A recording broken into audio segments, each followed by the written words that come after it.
Hi, everyone. Are you ready for a story? I hope so, because this one is about a very, very mischievous little monkey. Let's get started with The Adventures of Naughty Toto. So let me ask you something. Have you ever met a really, really naughty monkey? You know, the kind that just loves to make a big, funny mess? Well, if you haven't, you're about to meet the naughtiest one I know. Okay, so first things first, let's meet the star of our show. It's Naughty Toto. And there he is. Oh, look at him. This is Toto. Don't you think he's a pretty little monkey? Just look at those bright, sparkly eyes. You can almost see the mischief inside them. And when he smiles, you can see his teeth, which are super white, just like pearls. You know, Grandfather found Toto in a funny place. He actually bought him from a Tonga driver, that's a man with a horse cart, for only 5 rupees. Grandfather saw poor little Toto all tied up and looking so sad, and he just knew he had to bring him home. But wait, there was a little problem. Shh. Toto coming home had to be a big secret. Why? Well, because Grandmother wasn't always happy about new pets. So they decided to hide Toto in a little closet, just for a little while. So they hid him. But when they came back to check on him, oh my goodness, what do you think they found? A huge mess.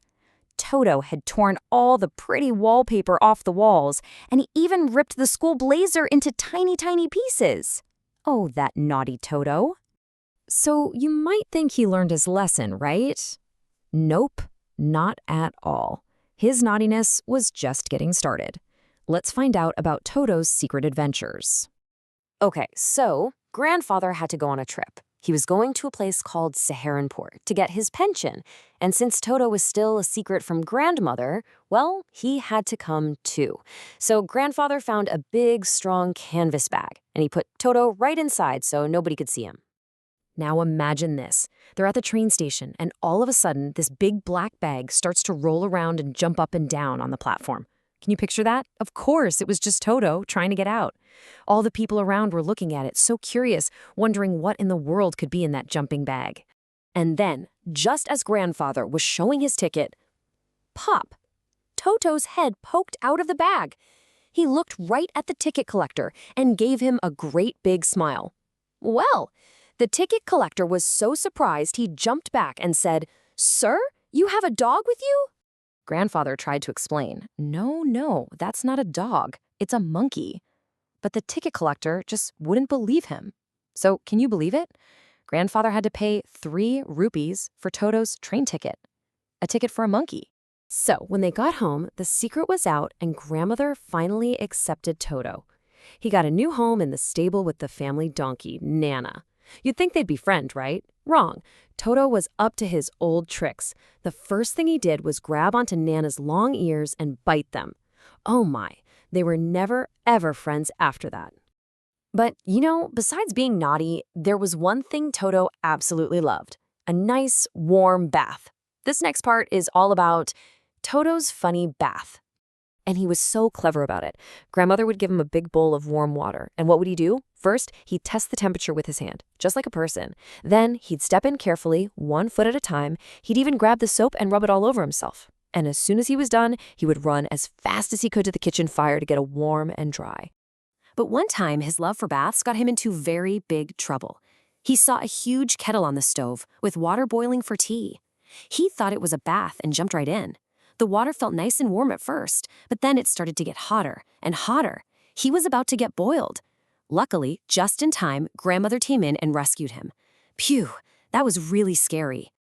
Okay, so we've had torn wallpaper, a jumping bag, and a nearly boiled monkey.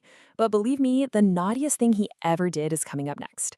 Get ready for the big rice mess. So, one afternoon, the family had made a big, delicious dish of palau. That's a special kind of rice, and put it on the dining table.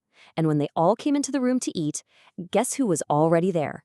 Yep, it was Toto, sitting on the table, stuffing his face with rice as fast as he could. Well, Grandmother screamed when she saw him, and what did that naughty monkey do? He picked up a plate and threw it at her. Then, one of the ants tried to grab him, and he threw a glass of water right in her face. And after all that, he grabbed the entire dish of palau and escaped through the window. Oh, that naughty, naughty Toto. They found him sitting high up in the branches of a jackfruit tree. He stayed there the whole afternoon, slowly eating every single grain of rice. And when the dish was finally empty, do you know what he did? To show how annoyed he was at Grandmother, he threw the dish down from the tree, and it shattered into 100 little pieces. He even chattered happily when it broke. So, after all of this, the broken dishes, the torn clothes, the mess, the family had to ask a big question. Was Toto really a good pet to have around? And even Grandfather realized they couldn't keep Toto. They weren't a rich family, and they just couldn't afford to lose so many things. All the broken dishes and torn clothes and wallpaper, it was just too much. It was very sad, but they knew Toto couldn't stay. So Grandfather found that same Tonga driver and, very sadly, he sold Toto back to him. Remember he bought him for 5 rupees? Well, he only got 3 rupees when he sold him back, so he even lost a little money. But at least there was some peace and quiet in the house again. And that's our story of Naughty Toto. He was so clever and funny, wasn't he? But oh my, he was a lot of trouble too. So I have one last question for all of you. Would you want a pet that was as naughty as Toto? It's something to think about, isn't it? Thanks so much for listening to the story with me. Bye!